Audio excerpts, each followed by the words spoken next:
മറ്റൊരു പ്രധാനപ്പെട്ട വാർത്തയിലേക്കാണ്. തൃശൂരിൽ വനിതാ വാർഡ് മെമ്പറുടെ വീടിന് നേരെ ആക്രമണം.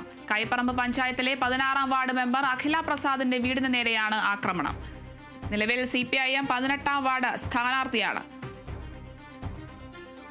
തൃശൂരിൽ വനിതാ വാർഡ് മെമ്പറുടെ വീടിന് നേരെ ആക്രമണം. കൈപ്പറമ്പ് പഞ്ചായത്തിലെ 16-ാം വാർഡ് മെമ്പറിലെ അഖില പ്രസാദിന്റെ വീടിന് നേരെയാണ് ആക്രമണം ഉണ്ടായിരിക്കുന്നത്. CPIM 18-ാം വാർഡ് സ്ഥാനാർത്ഥിയാണ് അഖില. കഴിഞ്ഞ ദിവസം അപരിചിതരായ 2 പേർ വീട്ടിലെത്തി മത്സര രംഗത്ത് നിന്ന് പിന്മാറണമെന്നൊക്കെ ആവശ്യപ്പെട്ടിരുന്നു. ഇതോടെ അഖില പ്രസാദ് പേരാമംഗലം സ്റ്റേഷനിൽ പരാതി നൽകിയിരുന്നു. ഇതിന് പിന്നാലെയാണ് ഇന്ന് പുലർച്ചെ വീടിന് നേരെ ആക്രമണം ഉണ്ടായിരിക്കുന്നത്. വീട്ടിലുണ്ടായിരുന്ന സ്കൂട്ടറും സൈക്കിളും ജനൽ ചില്ലുകളും ചെടിച്ചട്ടികളും അക്രമികൾ തകർത്തിട്ടുണ്ട്. പേരാമംഗലം പോലീസ് സ്ഥലത്തെത്തി തെളിവുകൾ ശേഖരിച്ച് അന്വേഷണം ആരംഭിച്ചിട്ടുണ്ട്. പ്രദേശത്തെ CCTV ദൃശ്യങ്ങൾ ഉൾപ്പെടെ കേന്ദ്രീകരിച്ചാണ് അന്വേഷണം പുരോഗമിക്കുന്നത്. കൂടുതൽ വിവരങ്ങളുമായി അനീഷ് ആന്റണി ചേരുന്നുണ്ട്. അനീഷ്, എന്താണ് ഇത്തരത്തിലൊരു ആക്രമണത്തിലേക്ക് നയിച്ചത്? എന്തൊക്കെയാണ് കൂടുതൽ വിവരങ്ങൾ? അരുണിമ, കൈപ്പറമ്പ് പഞ്ചായത്തിലെ 16-ാം വാർഡിലെ മെമ്പറാണ് ഈ അഖില പ്രസാദ്. ഇപ്പോൾ ഈ വരുന്ന തദ്ദേശ തെരഞ്ഞെടുപ്പിൽ ഇതേ പഞ്ചായത്തിലെ തന്നെ 18-ാം വാർഡിൽ CPMന്റെ LDFന്റെ സ്ഥാനാർത്ഥിയായി അഖില പ്രസാദ് മത്സരിക്കുന്നുമുണ്ട്. 2 ദിവസം മുൻപ് ബൈക്കിലെത്തിയ 2 പേർ അപരിചിതരാണ്. ഇവർ 2 പേരും വീട്ടിലെത്തിയ ശേഷം തെരഞ്ഞെടുപ്പ് രംഗത്ത് മത്സര രംഗത്ത് നിന്ന് പിന്മാറണമെന്ന് പറഞ്ഞ് ഭീഷണിയും മുഴക്കിയിരുന്നു.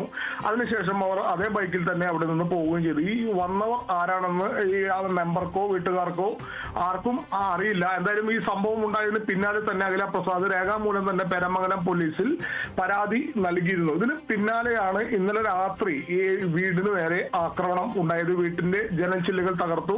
വീടിന് മുന്നിൽ പാർക്ക് ചെയ്തിരുന്ന ഒരു സ്കൂട്ടറും അതുപോലെ തന്നെ കുട്ടികളുടെ സൈക്കിളും ഉൾപ്പെടെ തട്ടിമറിച്ചിട്ട് അതും തകർക്കുന്ന ഒരു ഘട്ടമെത്തി. മാത്രമല്ല വീടിന് മുന്നിൽ വെച്ചിട്ടുള്ള ചെടിച്ചട്ടികൾ ഉൾപ്പെടെ വലിച്ചെറിഞ്ഞ് അതും തകർത്തിട്ടുണ്ട്. എന്തായാലും ഈ വിവരം ഉടൻ ഇവർ പേരാമംഗലം പോലീസിൽ അറിയിച്ചു. പേരാമംഗലം പോലീസും പാർട്ടി പ്രവർത്തകരും ഉൾപ്പെടെ ഇപ്പോൾ വീട്ടിലെത്തിയിട്ടുണ്ട്. തെളിവുകൾ ശേഖരിക്കുകയാണ് പേരാമംഗലം പോലീസ്. എന്തായാലും ആ പ്രദേശത്തുള്ള CCTVകളൊക്കെ പോലീസ് പരിശോധിക്കും. ഈ വന്നവർ ആരാണ് ഇത്തരത്തിലുള്ള ആക്രമണം അഴിച്ചുവിട്ടത്, അന്ന് ഭീഷണിപ്പെടുത്താൻ വന്ന അവർ തന്നെയാണോ ഇത്തരത്തിൽ ആക്രമണം അഴിച്ചുവിട്ടത് എന്നത് ഉൾപ്പെടെയുള്ള കാര്യങ്ങൾ പോലീസ് പരിശോധിക്കുമെന്നാണ് പോലീസ് നമ്മളെ അറിയിച്ചത്. എന്തായാലും CPM ഇതുമായി ബന്ധപ്പെട്ടുള്ള വിശദീകരണം, അതായത് ഈ അഖില പ്രസാദിന്റെ വിജയത്തിൽ വിറളി പൂണ്ടവരാണ് ഇത്തരത്തിലുള്ള ആക്രമണം അഴിച്ചുവിട്ടതെന്നാണ് അവർ പറയുന്നത്. എന്തായാലും പോലീസുമായി ബന്ധപ്പെട്ട് അന്വേഷണം ആരംഭിച്ചിട്ടുണ്ട്. അന്വേഷണം ഊർജിതമാക്കിയിട്ടുണ്ട്. എന്തായാലും CPM പ്രവർത്തക തന്നെയാണ്. CPMന്റെ നിലവിലെ വാർഡ് മെമ്പറാണ്.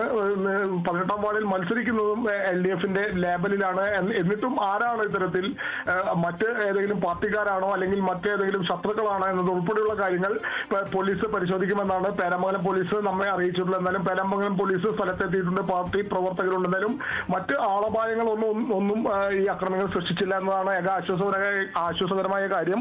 ചെടിച്ചട്ടി തകർക്കുക, ജനൽ ചെല്ലി തകർക്കുക, സ്കൂട്ടറും സൈക്കിളും ഒക്കെ തകർക്കുക എന്നത് ഉൾപ്പെടെ ഉള്ള കാര്യങ്ങൾ മാത്രമാണ് ഇവർ ചെയ്തതിന് ശേഷം ഇവർ രക്ഷപ്പെട്ടു. ആരാണ് വന്നത് എന്നത് ഉൾപ്പെടെയുള്ള കാര്യങ്ങളിൽ വീട്ടുകാർക്കോ അല്ലെങ്കിൽ ഈ വാർഡ് മെമ്പർക്കോ യാതൊരു ധാരണയുമില്ല. ഭീഷണിപ്പെടുത്തിയ അന്ന് 2 ദിവസം മുൻപ് വന്ന് ഭീഷണിപ്പെടുത്തിയ ആളുകളെയും ഇവർക്ക് കുറിച്ചൊരു വ്യക്തതയില്ല. എന്തായാലും അവരെ കണ്ടെത്തുന്നുള്ള നടപടികളാണ് ഇപ്പോൾ പേരാമംഗലം പോലീസ് ഊർജിതമാക്കിയിട്ടുള്ളത്. അരുണിമ, ശരി, വ്യക്തമാണ്.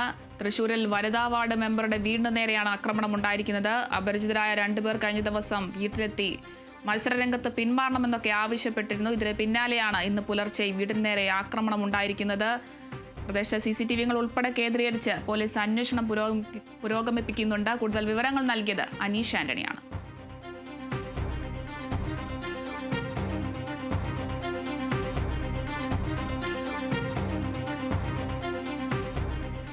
തിരുവനന്തപുരം മേയർ ആര്യ രാജേന്ദ്രൻ തലസ്ഥാനം വിട്ട് കോഴിക്കോട്ടേക്ക് പോകുന്നു എന്നതുള്ളതായിരുന്നു കഴിഞ്ഞ ദിവസങ്ങളിൽ ചർച്ചയായത്.